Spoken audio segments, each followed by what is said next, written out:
Untuk analisis menggunakan 2 ANOVA, jadi yang pertama kita lakukan adalah persiapan data terlebih dahulu. Nanti bisa dibuka file ini, client 0206. Nah, ketika dibuka nanti datanya seperti ini ya.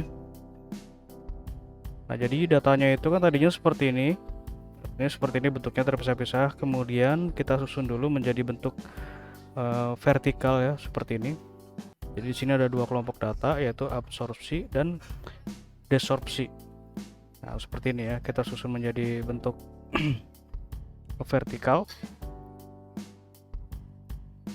Nah, untuk pengkodean nanti tinggal diikuti saja ya, seperti ini. Jadi kode untuk pH 1 ini adalah untuk yang ini absorpsi. Jadi pH 4 kodenya itu 1, kemudian pH 7 kodenya 2, 10 kode 3, dan begitu pun seterusnya. Kemudian untuk time juga sama ya, 10 itu adalah kodenya 1, kemudian 30 kodenya 2, 60 kodenya 3, dan seterusnya.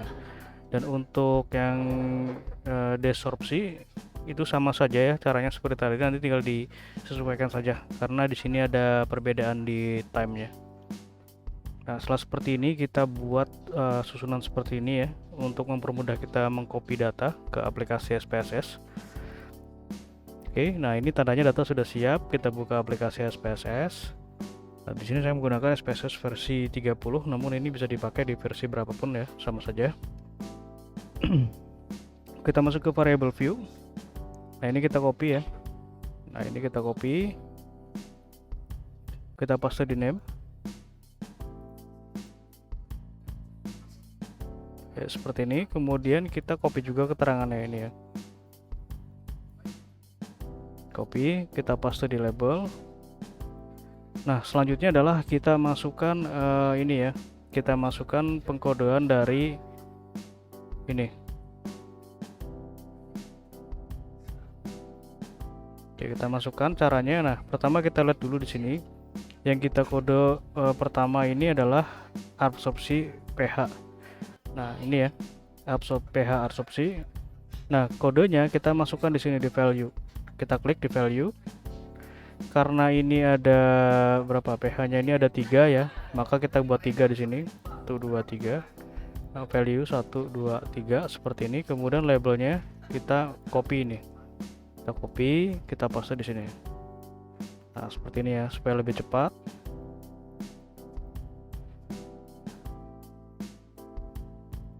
Oke, seperti ini ya. Kemudian kita klik OK.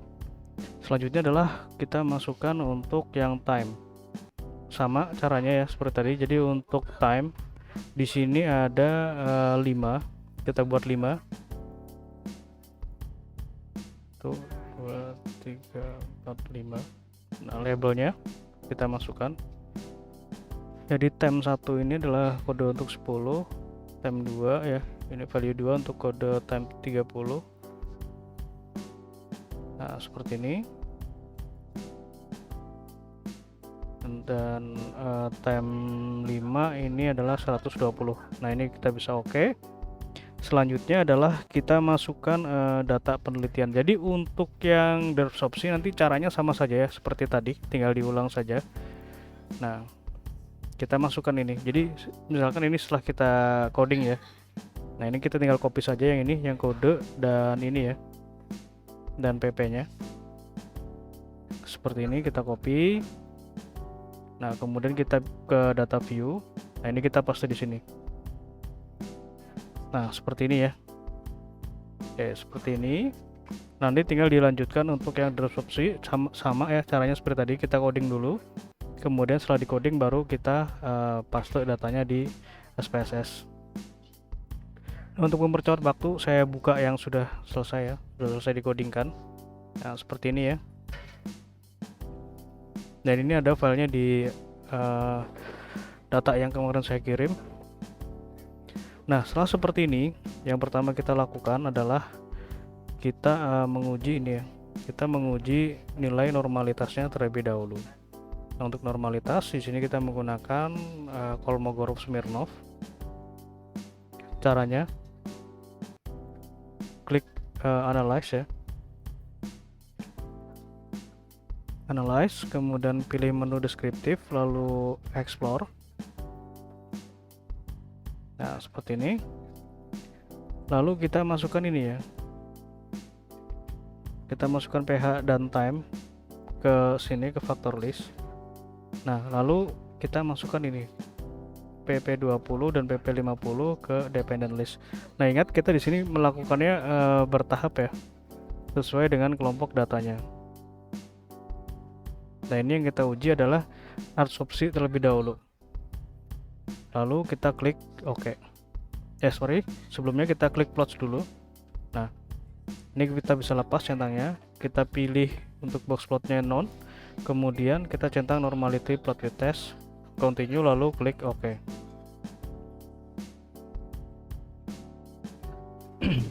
Nah, nanti seperti ini ya hasilnya.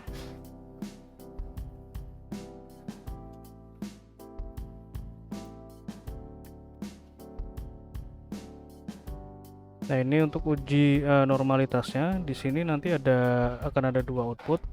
Yang pertama adalah untuk uji Kolmogorov dan uji Shapiro. Nah, nanti tinggal dipilih saja ya mana yang mau digunakan. Namun pada biasanya yang digunakan adalah nilai dari Kolmogorov-Smirnov. Nah, dikatakan normal jika nilai signya ini ya. Nah, ini signya ini di atas 0,05. Nah, di sini kita lihat ada satu yang tidak normal ya, yaitu pada pH 10. Namun ini tidak masalah, karena ini hanya ada satu. Nah, kemudian untuk yang absorpsi nanti caranya sama ya seperti tadi. Jadi saya contohkan yang ini aja. Yang pertama yaitu, nah yang absorpsi. Nah, untuk yang desorpsi nanti tinggal disesuaikan saja. Kayak seperti itu ya untuk uji normalitasnya. Kemudian untuk uji homogenitas, nah ini dilakukan bersamaan ya. Jadi homogenitas, kemudian deskriptif dan ANOVA, lalu nanti dilanjutkan dengan uji lanjut ya menggunakan Duncan. Nah, ini dilakukan dalam satu waktu yang sama. Caranya seperti ini. Klik analyze, lalu kita pilih ini ya, linear, kita pilih menu ini univariate. Nah, kita masukkan pH absorpsi dan ini ya time disrupsi ke dalam fix factor. Kemudian untuk pp20 yang absorpsi kita masukkan ke dependent variable. Oke, seperti ini. Jadi kita menganalisisnya satu persatu ya, dari pp20 kemudian pp150, begitupun juga untuk yang desorpsi. Kemudian kita pilih menu ini ya, plots untuk menampilkan gambarnya. Nah, seperti ini, pH ke spread length, kemudian time ke horizontal axis, ataupun bisa dibalik, tidak masalah ya, nanti tinggal disesuaikan saja jika ingin dirubah. Continue. Kemudian untuk post hoc, nah ini kita masukkan ke post hoc test keduanya, kita pilih menu Duncan, continue, kemudian klik option ya. Nah, kita centang di sini deskriptif, kemudian kita centang juga ini ya homogeneity test. Oke, seperti ini, lalu klik continue, lalu klik OK. Ya, seperti itu ya caranya. Jadi kita baca satu-satu outputnya. Nah, ini deskriptif statistik itu yang ya, ini ya. Nah, ini. Nah, ini untuk yang deskriptif. Jadi dari data ini nanti di copy seperti ini, kemudian kita bisa paste ya, paste.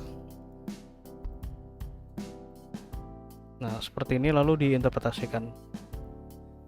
Nah, ini untuk uji deskriptif ya. Nah, di sini ada nilai mean dan standar deviasi. Nah, untuk yang 150 nanti caranya sama ya, tinggal diulang saja seperti tadi. Oke. Selanjutnya adalah kita lihat nilai dari uji homogenitasnya. Nah, homogenitas kita lihat di sini ya, di tabel Levenet test of equality. Nah, ini jadi yang kita gunakan ini nilai based on mean nya saja. Nah, based on mean kita lihat untuk pp20 itu nilainya adalah 0,000. Nah, ini lebih kecil dari 0,05, maka dapat diketahui bahwa untuk pp20 yang asumsi itu memiliki sebaran data yang heterogen atau memiliki variansi yang berbeda. Seperti itu ya. Oke, selanjutnya adalah kita melihat two-way ANOVA. Nah, untuk two-way ANOVA yang absorpsi pp20, itu kita lihat di sini. Nah ini ya, test between subject. Nah ini untuk pH time ya, ini ya, pH time dan pH bintang time ini artinya adalah nilai dari interaksinya. Yang kita gunakan di sini nilai p-value. Nah di sini untuk melihat apakah ada perbedaan yang signifikan atau tidak.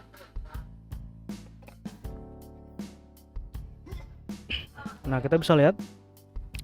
Jadi untuk PP20, untuk pH ini terdapat perbedaan yang signifikan. Kemudian time ya, time juga sama, ini lebih kecil ya dari 0,5, maka terdapat perbedaan signifikan. Kemudian interaksi antara pH dan time juga sama ya, terdapat perbedaan yang signifikan. Jadi pH dan time ini pada pengujian PP20 ya, absorpsi itu ada interaksi.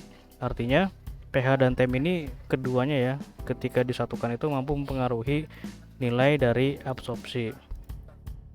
Seperti itu. Nanti tinggal dibaca saja ini interpretasinya. Jadi di sini semuanya memenuhi ya, terdapat perbedaan signifikan, maka untuk pH dan time masing-masingnya nanti dilanjutkan dengan uji Duncan atau uji post hoc. Kenapa seperti itu? Karena untuk ANOVA sendiri itu hanya bisa menjawab terdapat perbedaan yang signifikan. Nah, namun yang berbeda mana kan kita nggak tahu ya, karena pH juga ada beberapa, time ada beberapa. Itu kenapa kita gunakan uji lanjut Duncan ya ini. Nah, kita bisa lihat untuk uji Duncan itu di sini ya.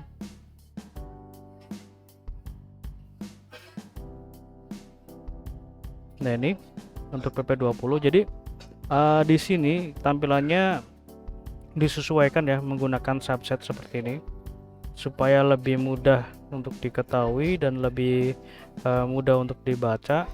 Jadi yang subsetnya sama itu terdapat perbedaan yang signifikan.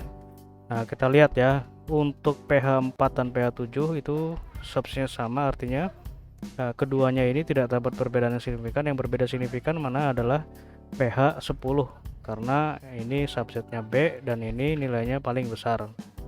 Seperti itu. Yang berbeda signifikan di sini hanya yang pH 10 saja.